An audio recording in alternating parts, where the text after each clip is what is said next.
Sou Stacy Liz, 28 anos, e minha família sempre me tratou como uma sombra. Meu irmão, o filho de ouro, advogado bem-sucedido, nunca errava aos olhos deles. E eu?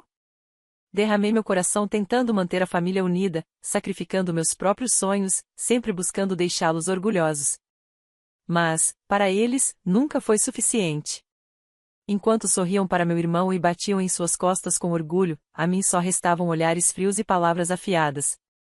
Porque você não pode ser mais como ele, diziam, e suas vozes cortavam minha alma como lâminas. Engoli tudo em silêncio, acreditando que um dia eles finalmente me veriam. Então, chegou o casamento do meu irmão. Fui encarregada de organizar cada detalhe, garantindo que nada saísse errado. Pensei que, talvez dessa vez, eles me notassem. Mas estava enganada. Na véspera do grande dia, estávamos à mesa do jantar. Meu irmão exigiu bandas mais luxuosas, flores importadas, coisas que eu simplesmente não podia oferecer. Disse não. Foi quando meus pais explodiram. Suas palavras me atingiram como um soco inesperado. O maior presente que você pode dar no casamento do seu irmão é desaparecer desta família para sempre. O silêncio tomou conta da sala. Meu peito apertou, mas não implorei. Levantei, peguei minhas chaves e saí. A porta se fechou atrás de mim como um ponto final definitivo. O dia do casamento chegou. Tudo parecia perfeito, até que tudo desmoronou em um piscar de olhos. E você? Ficaria para assistir ou iria embora para sempre? Quero saber sua opinião nos comentários. Anos antes, eu era uma profissional de marketing freelancer, cheia de sonhos. Havia acabado de conquistar um contrato com uma grande rede de supermercados, $40 mil para reformular a campanha regional de publicidade. Aquele contrato era meu bilhete para a independência, uma chance de construir meu nome em um mercado implacável. Mas então, o supermercado da minha família em Erie, na Pensilvânia, chegou ao fundo do poço. As contas se acumularam, os fornecedores pararam de ligar e meus pais estavam se afogando em dívidas. A voz da minha mãe falhou ao telefone, implorando por ajuda. Meu pai, sempre tão firme, admitiu que poderíamos perder tudo. Eu não podia deixar isso acontecer. Abandonei o contrato.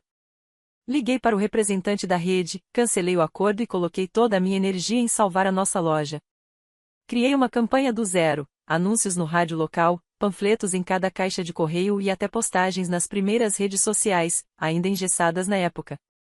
Negociei com fornecedores, conquistei clientes, cortei custos. Em poucos meses, o movimento dobrou. A receita subiu e quitamos as piores dívidas.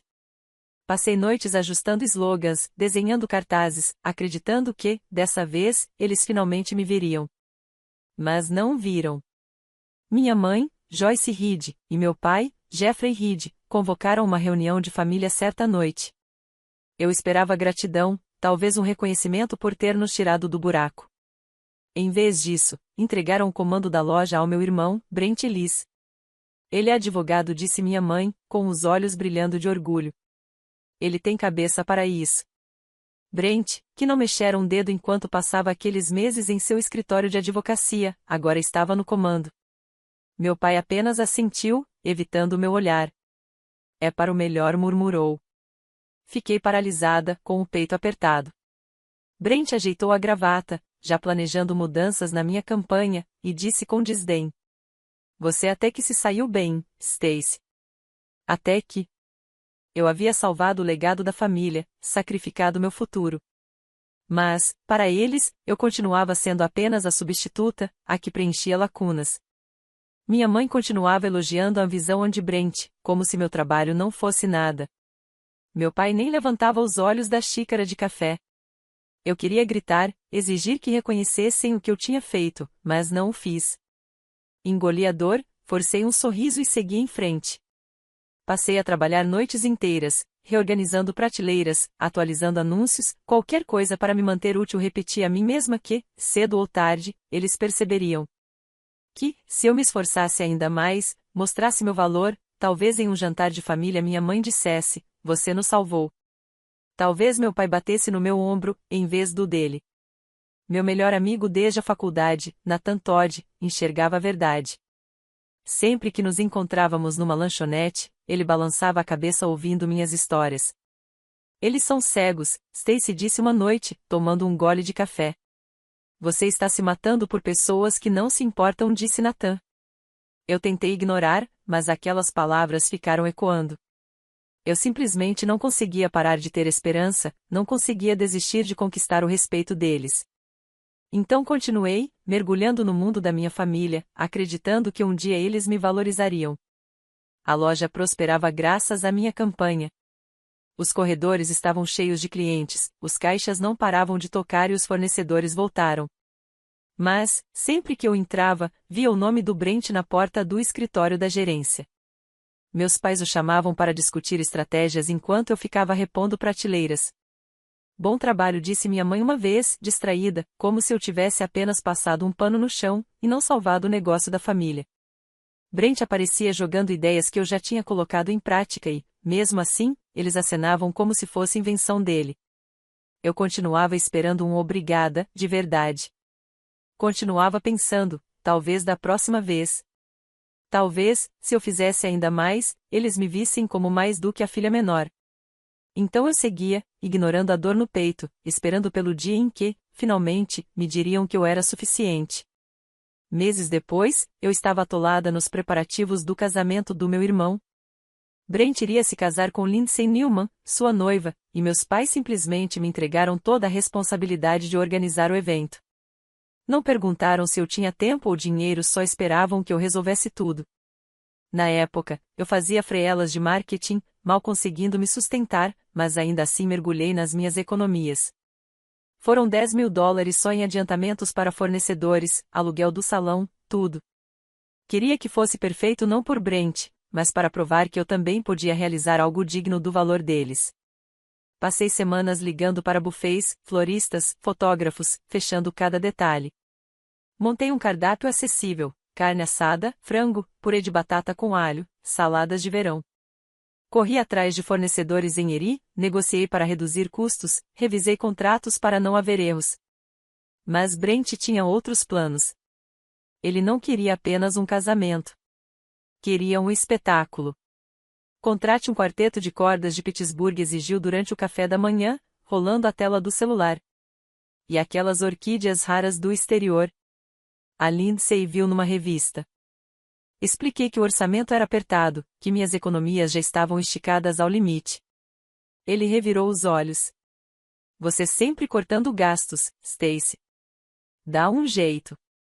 Minha mãe, Joyce, concordou, tomando seu café com calma. Ele tem razão. Esse é o dia dele. Não estrague tudo. Meu pai, Jeffrey, só assentiu em silêncio, escondido atrás do jornal. As palavras deles doíam, mas eu seguia em frente, pensando que talvez um casamento impecável finalmente me rendesse o respeito que tanto buscava.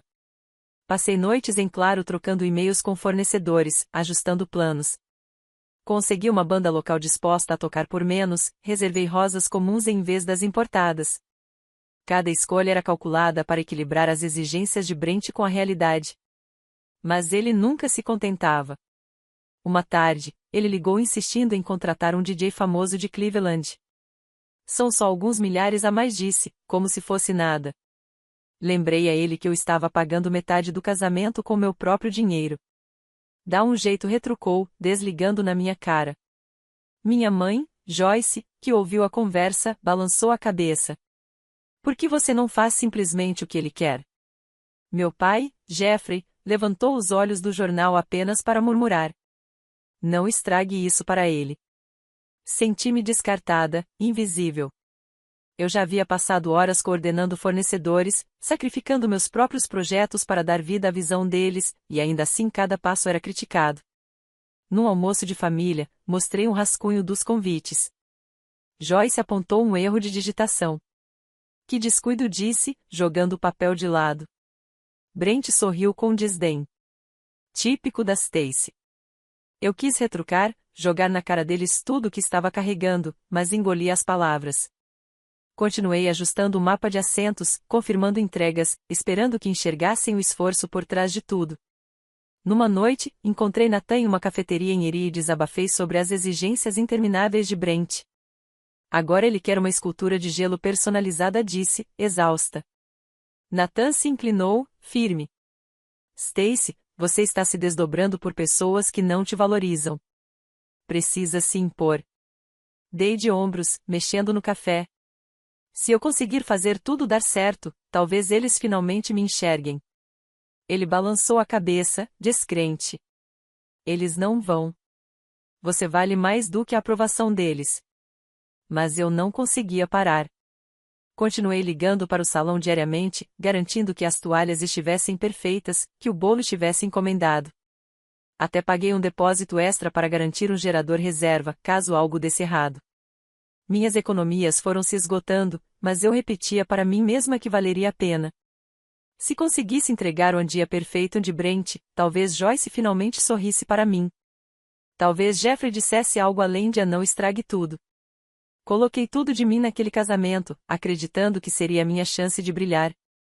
Mas as exigências de Brent só aumentavam. Em certo momento, ele me mandou o link de um buffet de luxo, insistindo em aperitivos de caviar. Liguei para explicar que isso estouraria o orçamento. Você está me envergonhando, disse Brent, a voz fria. A mamãe ouviu quando estive em casa. Joyce suspirou. Só faz o que ele pediu, Stacy. Não é tão difícil. Jeffrey apenas assentiu, sem desviar os olhos da televisão. A indiferença deles queimava por dentro, mas eu continuei trabalhando, ajustando os planos, ainda acreditando que o casamento poderia mudar a forma como me viam. Na noite anterior ao grande dia, sentei-me à mesa de jantar da família, em Erie. O ar estava pesado de tensão. Minha mãe havia preparado seu tradicional assado, mas ninguém tocava na comida. Brent recostava na cadeira, rolando o celular, enquanto Lindsay, sua noiva, apenas beliscava o prato. Meu pai bebia vinho, mal levantando os olhos. Eu havia passado meses planejando o casamento de Brent, investindo $10.000 das minhas próprias economias. Mas naquela noite, tudo parecia diferente, como se uma tempestade estivesse prestes a estourar. Respirei fundo, esperando por uma noite tranquila. Brent quebrou o silêncio. Stacy, precisamos melhorar o cardápio. Coloque lagosta e aquele champanhe vintage do Napa Valley. Ah, e contrate aquele fotógrafo de Pittsburgh, o mesmo que cobriu a festa do governador. Congelei, o garfo parado na mão. Lagosta, champanhe de $500 a garrafa, fotógrafo de 3.000 por dia. Eu já tinha levado minhas economias ao limite pagando metade do casamento. Brent, não dá, respondi, tentando manter a calma. Já paguei tudo, o salão, a banda, as flores. Não sobrou nada. Ele bufou, jogando o celular sobre a mesa. Você sempre tão mesquinha, Stacy. Esse é o meu casamento. Deu um jeito. Joyce pousou a taça com força, os olhos estreitos. Ele tem razão. Esse é um dia único. Por que você está sendo tão egoísta? Jeffrey ergueu os olhos, a voz áspera. Não estrague isso para o seu irmão. Meu peito se apertou, as palavras deles cortavam mais fundo do que eu imaginava. Eu tinha dado tudo, tempo, dinheiro, energia. Ainda assim, continuava sendo vista como problema. Já gastei $10.000 das minhas próprias economias, tentei explicar. O orçamento está estourado. Não dá para ter lagosta nem fotógrafo de celebridade. Brent revirou os olhos e se inclinou em direção a Lindsay. Viu? Eu disse que ela ia economizar em tudo. Lindsay permaneceu em silêncio, sem coragem de me encarar. Joyce cruzou os braços, a voz dura como lâmina. Você sempre foi assim, Stacy. Nunca aparece quando realmente importa. Jeffrey assentiu, acrescentando, Brent merece mais do que seu esforço pela metade. Esforço pela metade. Eu havia passado noites em claro, negociado com fornecedores, tornado o casamento dos sonhos deles possível. Mas, para eles, não era nada. Empurrei a raiva para dentro e levantei a voz, erguendo-me. Eu paguei metade deste casamento. Eu fiz tudo o que vocês pediram. Não posso continuar jogando dinheiro que não tenho nisso. Brent sorriu com desdém, balançando a cabeça. Então talvez você nem devesse se envolver, disse. Joyce se inclinou para a frente, olhos frios. Sabe de uma coisa, Stacy? O maior presente que você pode dar no casamento do seu irmão é desaparecer desta família para sempre. A sala ficou em silêncio.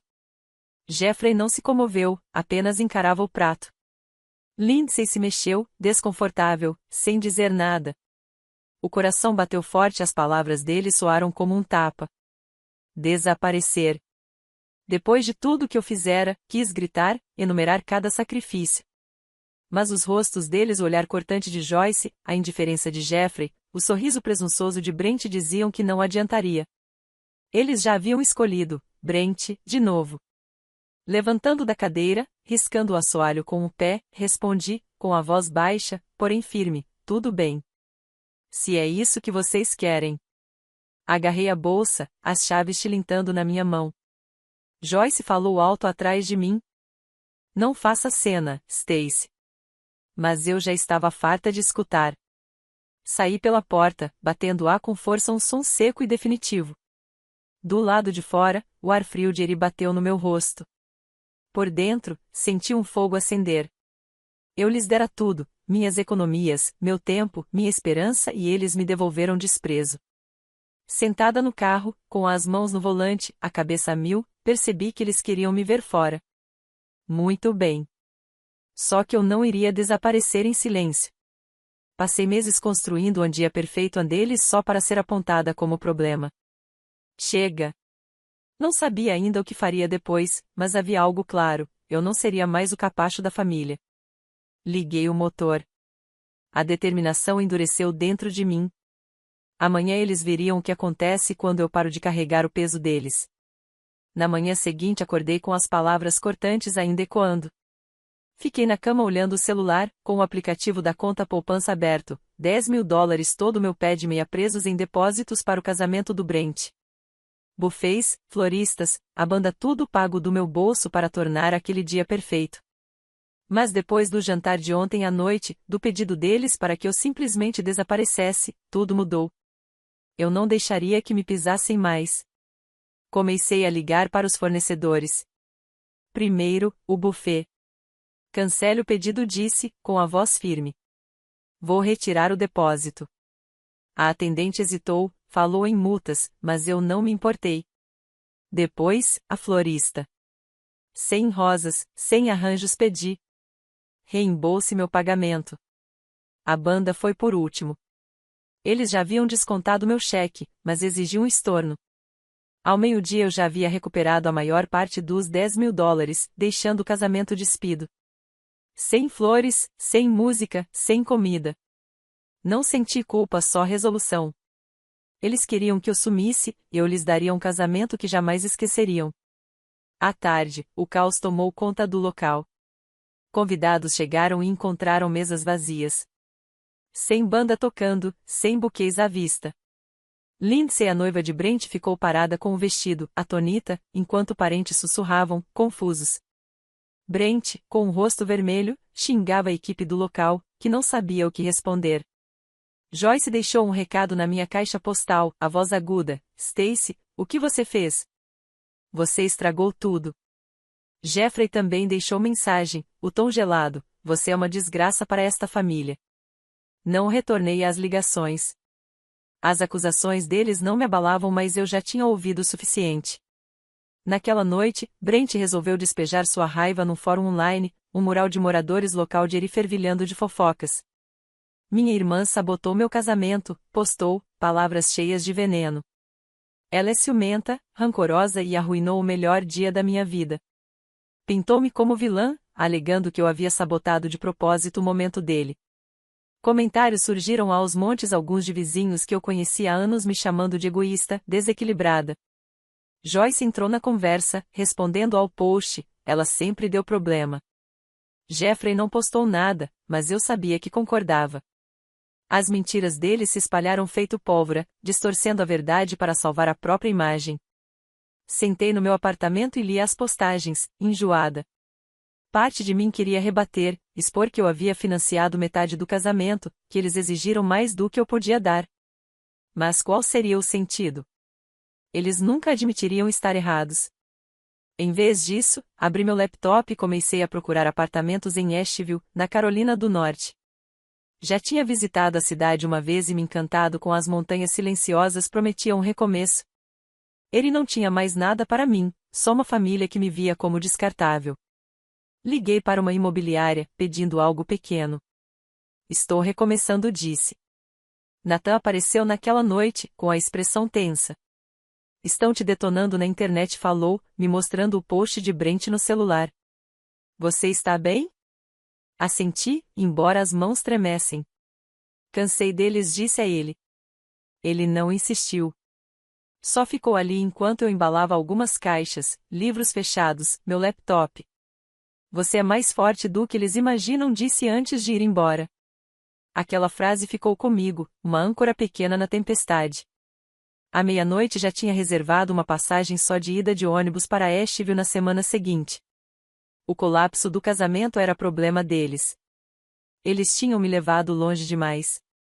A mensagem de voz de Joyce ecoava na minha cabeça, a voz dela me culpando pela humilhação. O tom frio de Jeffrey rotulando-me de desgraça doeu também. Mas o post de Brent cheio de mentiras foi o que mais me feriu. Não ficaria para disputar a narrativa deles. Eu lhes dera tudo: dinheiro, esforço, esperança, e eles jogaram tudo fora. Agora eu escolhia a mim mesma. Semanas depois, estava no meu pequeno escritório em Erie, embalando o que restava. Ao longo dos anos eu havia montado um modesto negócio de marketing freelance, um trabalho paralelo que me mantinha no azul. Não era muito, uma sala alugada com uma mesa, um computador e alguns contratos. Mas era meu. Decidi vendê-lo. Uma agência local ofereceu $25.000 pela minha lista de clientes e contratos.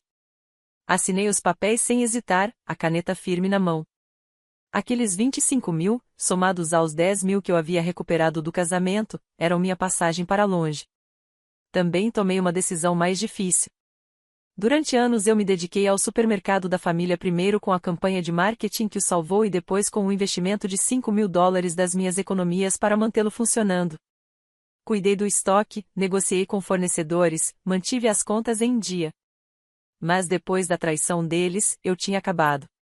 Entrei em contato com o banco e retirei meu investimento, cada centavo. Não liguei para Joyce nem para Jeffrey para avisar. Eles já tinham feito a escolha deles quando mandaram que eu sumisse. Sem o meu dinheiro e minha gestão, as rachaduras do mercado da família que eu havia remendado por anos se abriram de vez.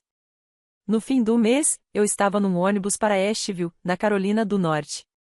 Minhas coisas cabiam em 2 malas, roupas, um laptop, alguns livros. As montanhas surgiam pela janela, sua promessa silenciosa me puxando para frente.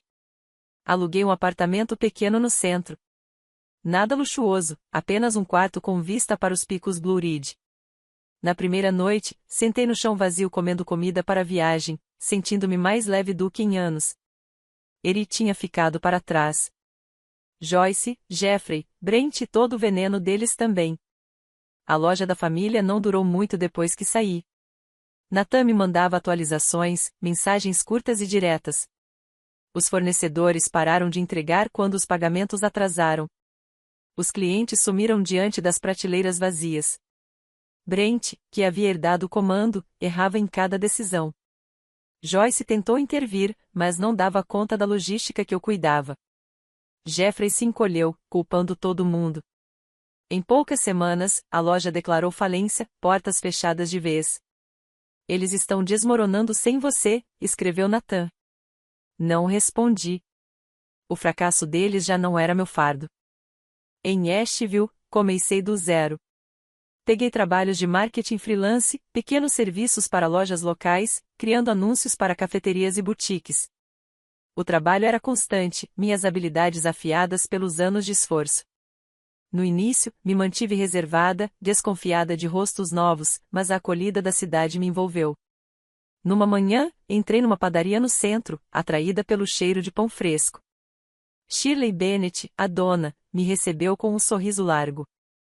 Estava na casa dos 50, avental coberto de farinha, uma risada forte o bastante para encher o espaço. Você parece nova por aqui, disse, deslizando um scone de graça pelo balcão. Conversamos. Contei que tinha acabado de me mudar, deixando de fora os detalhes bagunçados. Shirley não perguntou mais, apenas compartilhou suas próprias histórias, como abriu a padaria depois do divórcio, reconstruindo a vida do zero. É preciso coragem para recomeçar, disse, com olhos gentis. Ela me convidou para um encontro local de empreendedores, apresentando-me a donos de lojas que precisavam de ajuda com marketing. Consegui 2 clientes naquela semana, graças a ela. Shirley virou parte da minha rotina, café na padaria, conversas sobre a vida, sua presença firme me trazendo equilíbrio. Não ouvi nada de Joyce nem de Jeffrey. Brent mandou apenas um e-mail raivoso me acusando de afundar o negócio da família. Você é egoísta, ele escreveu, como se eu não tivesse mantido tudo de pé por anos. Deletei a mensagem sem responder. Lindsay permaneceu em silêncio, provavelmente ainda girando na órbita de Brent. Pensei nas palavras de Nathan, lá de Erie, você é mais forte do que eles imaginam. Ele estava certo. Em Asheville, eu já não era a sombra que sempre fui em Erie. Estava construindo algo novo. Clientes, conexões, uma vida que finalmente parecia minha. Numa noite, Shirley me convidou para sua padaria depois do expediente. Sentamos com canecas de chá, o cheiro de rolinhos de canela ainda no ar. Você parece diferente, ela disse. Acomodei-me e assenti, percebendo que não pensava em ir havia dias. Pela primeira vez, sentia-me livre, respirando sem carregar o peso das expectativas deles. Asheville era meu recomeço, e com a ajuda de Shirley, eu estava encontrando meu lugar. Não havia mais volta. Meses depois, Asheville se tornará meu refúgio. Mas as consequências em Erie ainda se espalhavam. O mercado da família, antes o orgulho dos meus pais, estava acabado. As janelas fechadas simbolizavam o desmoronamento deles. Joyce e Jeffrey enfrentavam uma nova e dura realidade. As economias derretiam, obrigando-os a vender a casa e mudar-se para um apartamento apertado na periferia de Erie. Vizinhos que antes os cumprimentavam agora desviavam o olhar. A reputação deles manchada pela falência. Brent não se saiu melhor. Seu charme, que antes lhe rendia favores, não escondia mais sua má administração. Conseguiu emprego numa loja de ferragens, mas os clientes sussurravam sobre seu papel na queda da família. Sua arrogância já não tinha valor algum. Lindsay, sua noiva, se afastou. O noivado se dissolveu em silêncio, esmagado pela pressão. A vida que haviam construído em cima de glórias emprestadas havia desmoronado. Eu não me detinha nos problemas deles. Meu foco era Asheville, um lugar onde podia reconstruir sem as sombras da família. Meu negócio de marketing freelance começava a florescer. Consegui contratos com 5 negócios locais, uma cervejaria, uma livraria, uma galeria de arte, um café e uma loja de equipamentos de trilha. Meus dias eram preenchidos com criação de logotipos, redação de textos publicitários e reuniões em cafeterias movimentadas do centro.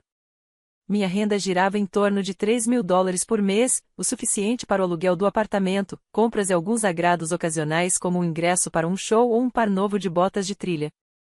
Cada projeto era como um tijolo na fundação da vida que eu mesma estava construindo.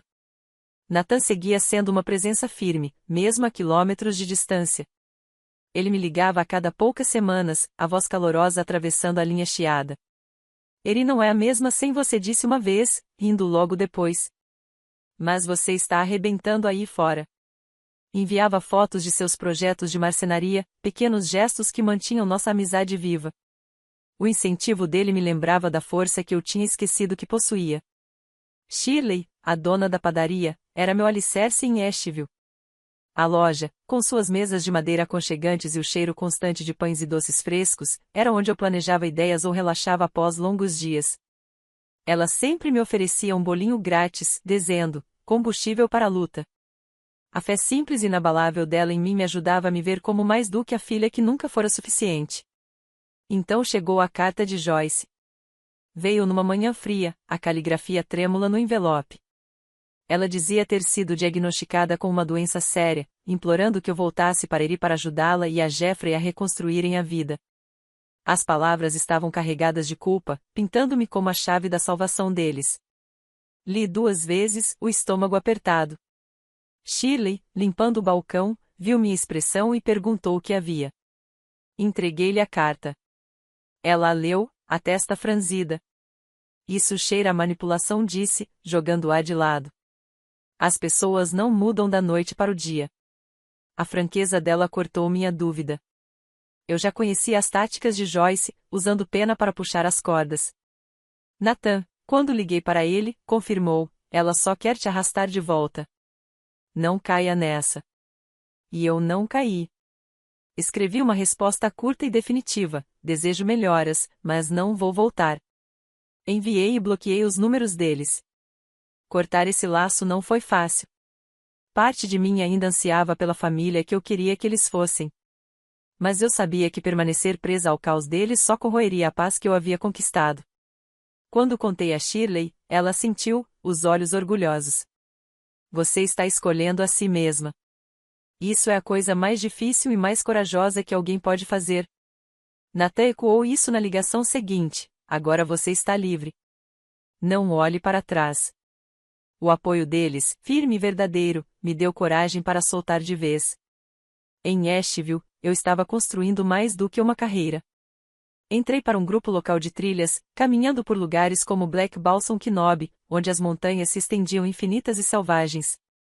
Voltei a pintar, um hobby que havia abandonado em Erie, enchendo cadernos com aquarelas de paisagens.